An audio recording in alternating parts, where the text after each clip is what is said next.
You found the best in Michigan State sports coverage, SpartanMag.com. Subscribe today to SpartanMag.com and get 50% off the annual rate. That's just 15 cents per day. The 50% off deal is valid now until the Michigan game on October 30th. So don't go another day without SpartanMag.com's complete, unmatched coverage and analysis of Michigan State football, basketball, and recruiting. No one takes you inside the program like SpartanMag.com's Jim Comparoni and Paul Konadike, whether it's on campus or around the country. Spartan Mag has covered 19 bowl games, 70 NCAA tournament games, and 8 Final Fours. No one breaks it down like SpartanMag.com. We bring daily recruiting coverage to a loyal community of Michigan State fans at the Underground Bunker message board. Now is the time to get on board. Go to SpartanMag.com, look for the red breaking tab at the top of the page, and get started to get 50% off your subscription to SpartanMag.com, your source for Michigan State sports coverage and recruiting. You guys coming out. Thanks for covering our team. This was a good win for us on the road in a very tough environment. Indiana's a very well-coached football team.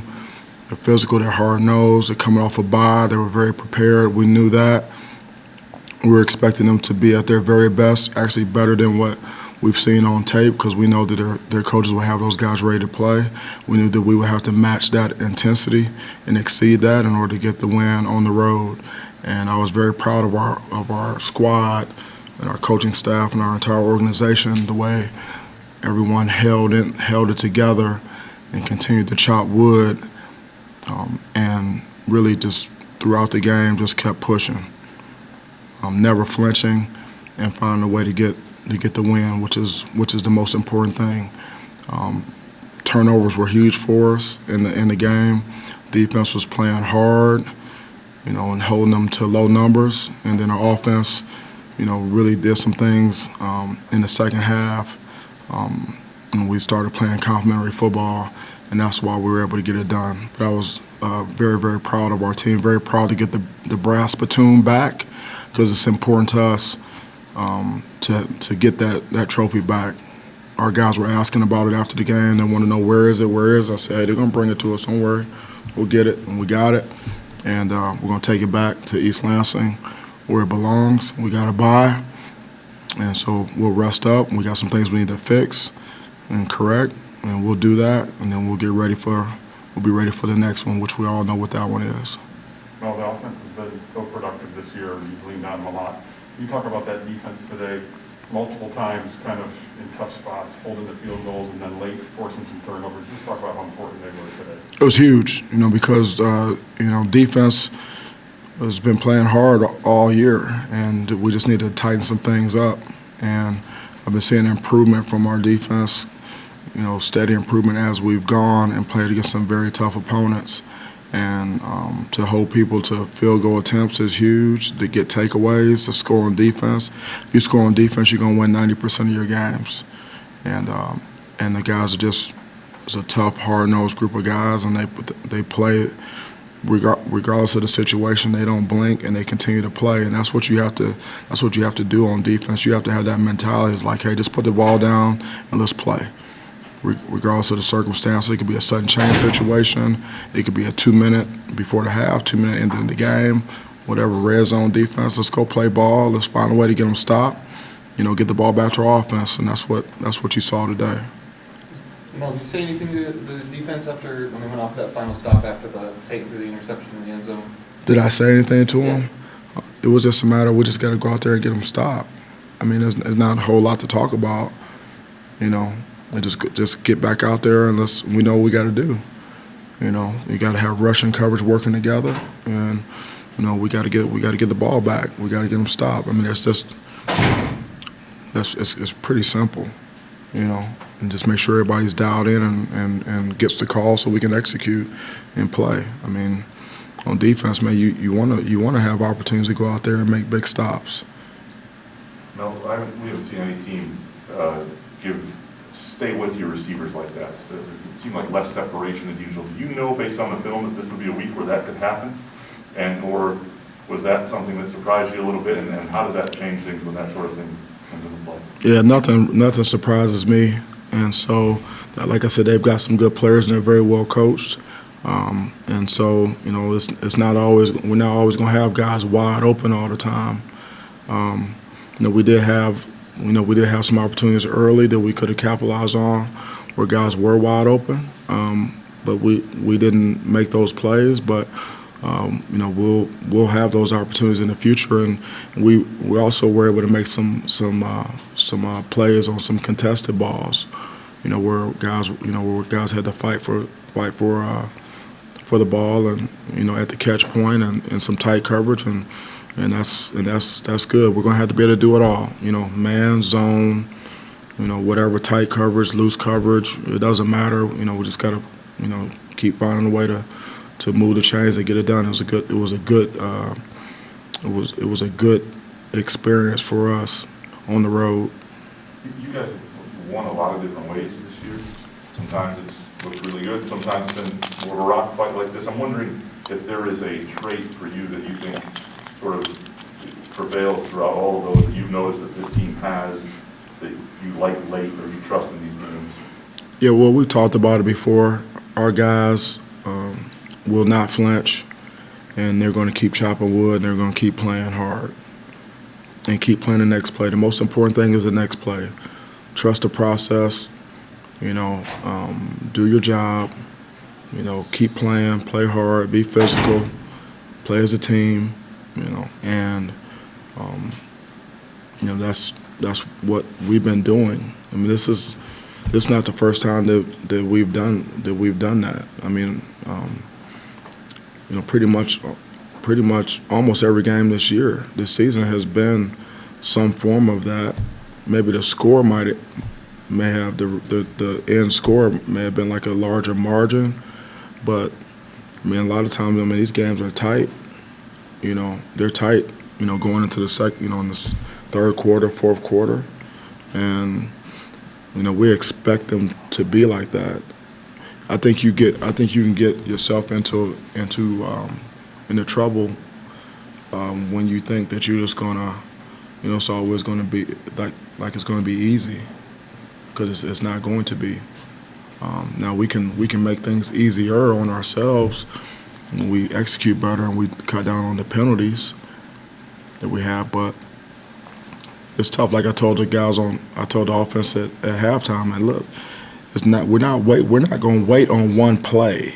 We're not going to wait on an 80-yard pass or a 90-yard run. That's not what this is going. That's not what this is going to be about. If it happens, it happens. But that's not what this game is all about.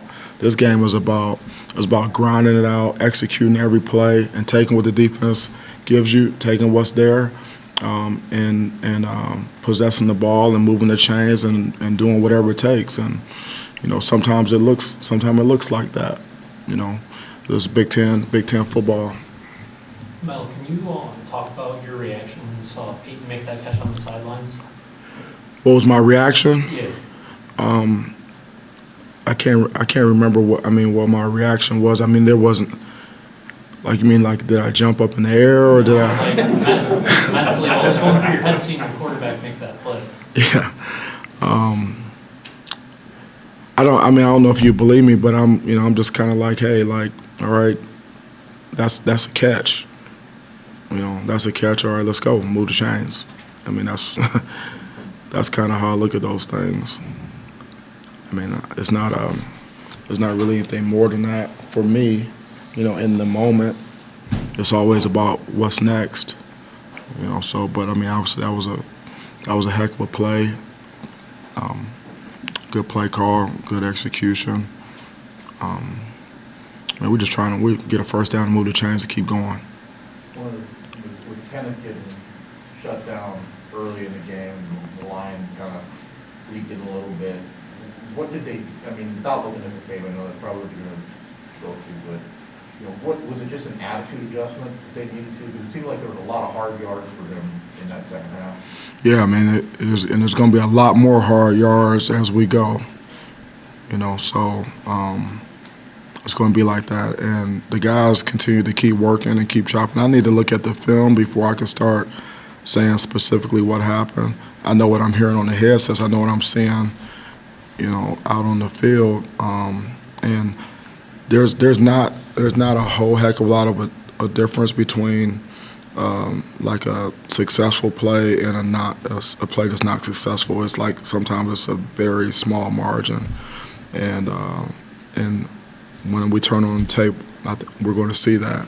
I'm sure we're going to see that because that's what it looked like, and that's was what I was hearing on the headsets. Is one block here, one assignment there. But we also got to give Indiana credit. They're well coached and they have some good players, and they play good defense. And you coming off of a bye and rested up. We expected them to be on fire and have some answers. You got time for a couple more, Sean? Mel, the bootlegs in the second half of the misdirection, was that designed to try to use their pursuit against them, try to loosen it up a little?